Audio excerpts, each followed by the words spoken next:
Good morning champion, this professor are student from government college of technology. நம்ம என்ன பார்க்க போகிறோம்னா, இன்ஜினியர் மெக்கானிக்ஸில் ஒரு சூப்பரான கொஸ்டினோட தம்பி செல்வராஜ் வந்திருக்காரு. ஸோ செல்வராஜ் வந்து என்ன கேள்வி ஆசைங்க? Which of the following is correct expression for second moment of inertia is?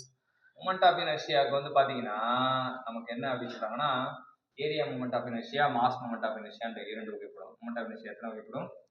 Area moment of inertia, mass moment of inertia. Area moment of inertia வந்து நம்ம செல்லமா மூமெண்ட் ஆஃப் இனர்ஷியா ஐன்னு இருக்கும். ஏரியா மூமெண்ட் ஆஃப் இனர்ஷியா வந்து ஐ suffix ஏன்னு சொல்லுவோம். அதே mass moment of inertia I suffix ஏன்னு சொல்லுவோம். ஸோ இங்கே ஏரியா மூமெண்ட் ஆஃப் இனர்ஷியானா கண்டிப்பாக ஏ வந்து கூட வருவான். ஓகே. இங்கே மாஸ் மூமெண்ட் ஆஃப் இனர்ஷியானா மாஸ் வந்து கண்டிப்பாக கூட வருவோம்.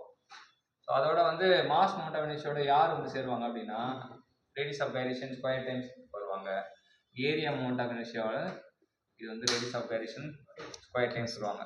இப்போ radius of gyration for area moment of இனர்ஷியான்னு கேட்டாங்கன்னா, it is I A by A. அது radius of gyration for mass moment of inertia அப்படின்னா, radius of gyration for mass moment of இனர்ஷியானா அது moment of inertia by M அப்படின்னு தெரிஞ்சுக்கலாம். So இதான் radius of கைரேஷனுக்கும் மூமெண்ட் ஆஃப் இனர்ஷியாவுக்கும் ஃபார்முலா. ஸோ இந்த 4 ஆப்ஷனில் எது உங்களோட ஆப்ஷன்? ஃபர்ஸ்ட் ஆப்ஷன்னா right option. I equal to A K square. I equal to root of whole the A K square வராது. I equal to A by K square வராது. I equal to root of A by K ஸ்கொயரும் வராது. So option A is the right answer.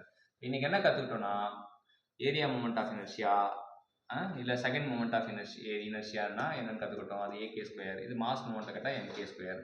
Radius of gyration வந்து square root of I by A. இங்கேயும் square root I by A. இங்கே I A by A வரும், இங்கே I M by M வரும். So இப்போ இன்றைக்கி என்ன தெரிஞ்சுக்கிட்டோம் அப்படின்னா, இந்த கொஸ்டின் மூலிமா 4 விஷயம் தெரிஞ்சுக்கிட்டோம். ஸோ 4 விஷயத்தையும் கற்றுக் கொடுத்த செல்வராஜுக்கு தேங்க்யூ.